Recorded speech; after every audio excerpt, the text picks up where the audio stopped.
Welcome back to the Sec Bootcamp Vault, Episode 9, Objective 2.5, and the last stop in Domain 2, Mitigation Techniques. We spent 4 episodes learning who attacks, how they get in, and what it looks like. Now the playbook for shutting it all down. Short episode, heavy points. Let us go. Objective 2.5 says, explain the purpose of mitigation techniques used to secure the enterprise. Purpose is the key word. The exam gives a problem and asks which move fixes it, or gives a move and asks what it is for. The core moves: segment the network, control access, isolate what you cannot trust, patch what you can, encrypt what matters, monitor everything, and over all of it, one golden rule: least privilege. The first family: divide and control. Segmentation breaks the network into rooms. Servers here, users there, guests way over there. A breach in one room stays in that room. That is also the compensating control for unpatchable systems from Episode 1. An access control list, an ACL, is the guest list on routers and firewalls. Exactly who can talk to what, on which port. An isolation is the quarantine room, cutting a compromised or fragile machine off entirely. Pick by goal.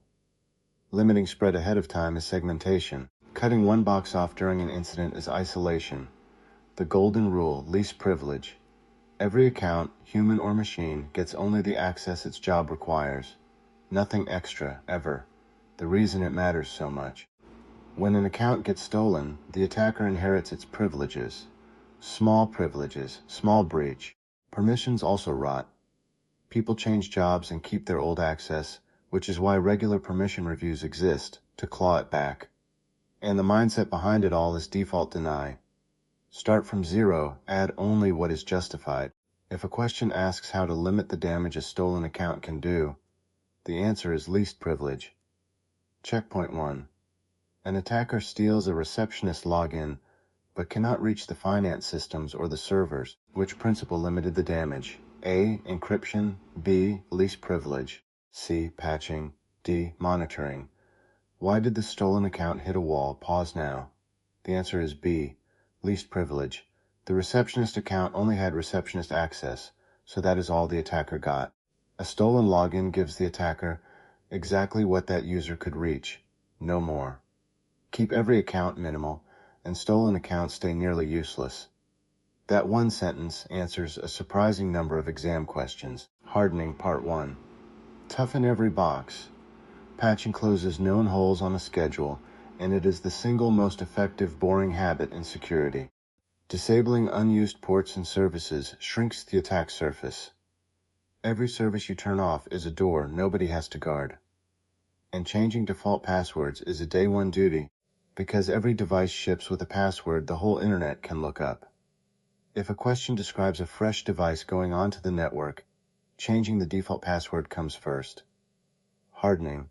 Part 2. The Host Toolkit. Encryption makes stolen hardware worthless without the key.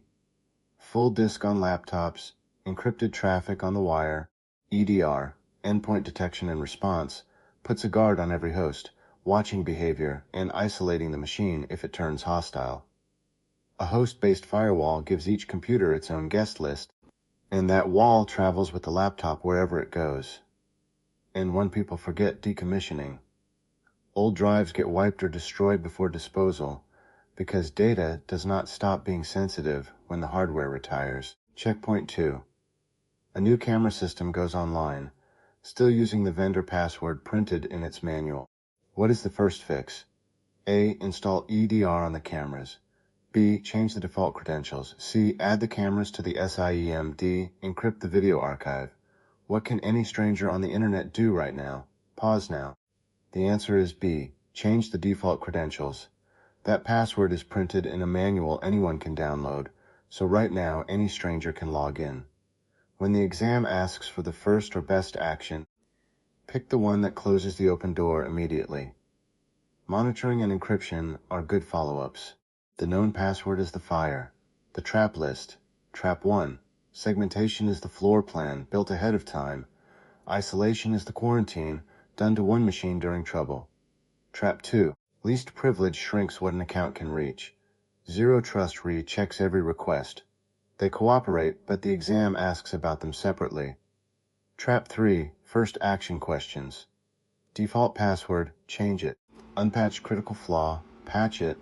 Active infection, isolate it. Match the first move to whatever is burning right now. Lock it in. Segmentation builds rooms. ACLs are the guest list, isolation is the quarantine. Least privilege keeps every account minimal so stolen ones stay small.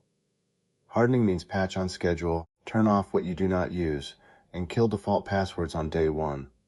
The host toolkit is encryption, EDR, and the host firewall, and drives get wiped before disposal. On first action questions, close the open door first. That is Domain 2 complete. 22% of your exam in the vault. Next time, Domain 3 begins. Architecture models. Cloud versus on-premises, virtualization, containers, serverless IoT, and the industrial systems that run factories and power grids, where security lives, and what each home costs you. See you inside the vault.